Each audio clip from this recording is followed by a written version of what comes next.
Ja som taký ten prvý cudzí človek, na ktorého oni sa naviažu a dokážu v podstate spolupracovať so mnou už bez toho, aby tam ten rodič fyzicky úplne bol. Vieš čo, ja ti to poviem Povedz mi všetko. to Koľko mám času? Tancujúce tigriky to je taký, že tanečno-zábavný program pre deti od 18 mesiacov až dokonca do 6 rokov, kedy naozaj to už sú potom také vážne choreografie. Že počujem, mám strašne veľa nápadov, čo zase. A ty povedz, čo ideme robiť a kedy. Ale zrovna v tomto ja viem niečo viac a ty možno mi povieš na budúce zase niečo, čo neviem ja. A budem nesmierne vďačná za to, keď mi to povieš a poradíš mi.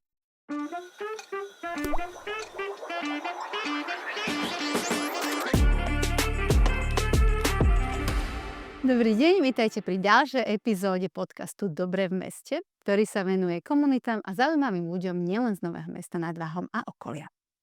Dnes som si prizvala Dušu, riaditeľku a hnací motor materského centra Nové Mestečko, Simonku Jarošovú. Simonka, vítaj u nás. Ahoj, ďakujem krásne za takéto milé uvítanie. Teším My ďakujeme, že si prijala pozvanie. s najväčšou radosťou. Teším sa na tento rozhovor, lebo ten je taký naozaj osobný. To materské centrum je téma, ktorá nás spája. Materské centrum v Novom Meste nad Váhom sídli na Štúrovej ulici, vlastne v budove základnej umeleckej školy. Novomešťania to poznajú pod názvom Jednotka. A vlastne ono vzniklo už v roku 2011. Otvorilo brány 2. septembra. Ešte pod názvom Materské centrum Bambi, ktoré teda niekoľko rokov fungovalo a podľa mňa fungovalo veľmi dobre, ale samozrejme tým, že je to tiež inštitúcia, ktorá sa nejako vyvíja, prišiel čas, kedy bolo treba odovzdať štafetu a posunúť aj vlastne tento koncept ďalej. Ty si vlastne prevzala celý koncept materského centra. Kedy to bolo? No, ja som tam vlastne chodila ako dobrovoľníčka, čiže ja už som poznala, ako to tam funguje, poznala som vás, aj v podstate celý ten koncept a celé to posolstvo, ktoré vy ste sa snažili tam vytvoriť. A my sme to prevzali s tým, že mali sme naozaj taký svoj časový úsek na ten nový šat, povedzme, hej. Ale oficiálne sme prestreli tú našu pásku. To nebola pomyselná, ale reálnu. A to bolo 15.1.2022. Čiže Čiže 11 rokov po pôsobení tej vlastne vašej značky, hej. Ak správne počítam, áno. To je čas, to je čas. Čiže vy ste normálne takou regulárnou súčasťou edukačno-sociálnej infraštruktúry mesta. Ja dúfam, že áno. Za mňa rozhodne, lebo vy vlastne vzdelávate tie deti ešte predtým, ako sa oni dostanú do toho školského alebo teda predškolského systému. Skôr predškôlkárskeho ešte. Neviem, či som vtedy povedala školského, ale skôr to je, že Pred škôlkou, určite hej, áno, hej. hej. Čiže vlastne do škôlky predtým, ako idú, aby mali základné nejaké sociálne zručnosti, ale aj napríklad motorické zručnosti. Určite áno a hlavne aj to zrelé sebavedomie na to, že už idem robiť veci, ktoré viem. V rámci toho, že už ideme upratať, končíme aktivitu, ideme na novú aktivitu, takže tie deti už sa naučia rešpektovať pravidlá, čo je za mňa naozaj kľúčová oblasť, aby tie deti mali nejaké svoje pravidlá. A už aj ty vnímaš to prepájanie synapsí, to prepájanie hemisfér, ty si pri vlastne ich rozvoji reči. A potom rodičovi, ja mám tú česť, na základe dôvery, ktorý mi teda rodičia mi teda dajú, že ja som taký ten prvý cudzí človek, na ktorého oni sa naviažu a dokážu v podstate spolupracovať so mnou už bez toho, aby tam ten rodič fyzicky úplne bol. Oni sa už tak postupne, deti ku mne približujú a rodičia tak jemne vzdialujú.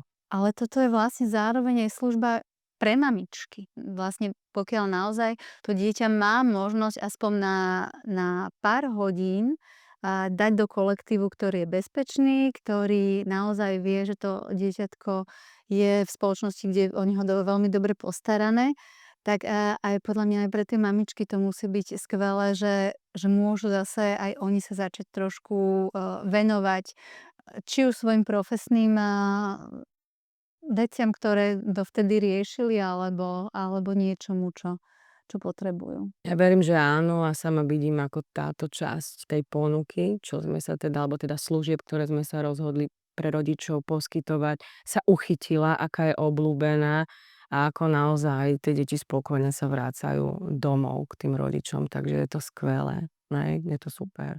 A ešte spolupracujeme aj s pravými poctivými čajmi, Áno. ktoré nás vďaka našej úžasnej ľudské teda, naozaj zásobujú tým, najlepším, čo naša lokálna túto príroda poskytuje, čiže ľudská to s najväčšou láskou zbiera aj so svojou dcérou a suší a potom vlastne ľudia majú naozaj možnosť ochutnať a piť to, čo je vlastne u nás doma také dobré a také vzácne. Takže to sú tie základy, ale nesmieme ani vynechať, detský obchodík, ktorý je na námestí a ten je vo veľmi blízkej spoločnosti s nami vždy, lebo oni sú úžasní. Pani Linda so svojím manželom nám vždy posielajú proste balíky plienok, senzomotorické hry. Dostali sme od nich glóbus, dostali sme od nich také tie knižky, do ktorých sa fúka, čiže vlastne sa podporuje nimi tá práca tých zvieračov. Není to len o tom, že to tam dávajú, ale oni k nám pravidelne chodia a, my veľmi pekne spolu vychádzame. Vždy, keď je priestor, tak nás podporujú, ale sú to aj dobrovoľníci, ktorí chodia do mestečka a ktorí tam aj ostávajú. Stretla si sa niekedy aj s nepochopením konceptu materského centra alebo s nejakým takým negatívnym nastavením? Vieš čo, k takejto silnej akože úplne, že konfrontácii som, chvála Bohu, neprišla, nestretla som sa s ňou. Akože ja, už som sa naučila vnímať to tak, že nezavďačíš sa každému a že môže prísť niekto, komu nevyhovuje to, čo vlastne my ponúkame tým ľuďom, ale chvála Bohu za to, že každý máme možnosť vybrať si niečo iné. Takže ak takí ľudia naozaj aj prídu a už sa nevrátia, tak, ja im držím len palce, aby si našli takú tú svoju komunitu, ktorá ich proste naplní. Takže, ale osobne akože vyslovene asi nie. Nemyslím si, že koncept nového mestačka by vôbec skrýval v sebe niečo, čo by reálne mohlo niekomu nejak špeciálne vadiť. Takže, nie, nie. Áno, neviem si predstaviť niekoho, kto by prišiel a povedal, že tu sa mi nepáči. A tak je to taký svet, kde sa proste ozýva len detský smiech a ja napríklad, keď idem do práce, tak pracujem a usmievam sa pri tom. A ako nejak hlbšie neriešim, že prečo, ale tým, že je to ten svet detí a ten svet je tam čistý a úprimný a naozaj krásny, tak tým robí to mestečko takým výnimočným a preto je tá práca absolútne, úžasná, nadradená nad za mňa každú profesiu, ktorú by som si už aj teraz spätne vedela predstaviť, že by som robila. Nikdy by ma nenapadlo, že ma to takto príliš zahltí a že ma to takto nadchne a že to vlastne prinesie oveľa viac, ako prvotne malo. Ako by si, hodnotila vlastne čas, keď si ty do materského centra prišla alebo keď si začínala a dnešok? Vlastne menia sa Určite. tie mamy? Určite. A čo teda mňa veľmi teší je, že, tak odstupom času naozaj vnímam, že tí rodičia si dávajú záležať na tom, že ako vychovávajú tie deti a majú tendenciu, teda nechať si poradiť a vzdelávať sa, čo je absolútne úžasné. Lebo to je vlastne to, vďaka čomu ty dokážeš byť tým plnohodnotným rodičom a odovzdávať tie informácie vo svojej podstate s tým, čomu veríš, s nadstavbou toho, čo ti ponúka niekto, kto tomu trošku, iným smerom rozumie alebo kto inak to vníma. Čiže určite áno. Tí rodičia sú skvelí, sú zodpovední a málokedy sa stretneme, že by teda ako si povie, že tak toto nie. Poďme si povedať niečo konkrétnejšie o tých kurzoch. Ktoré kurzy sú také vaše vlajkové lode alebo na ktoré ste extra pyšné? No tak na všetky. Ne. Samozrejme na všetko, čo sa deje. A ja si stojím za tým, že to, čo ponúkame tým ľuďom, tak vždy musí byť nastavené na nejakej proste kvalite.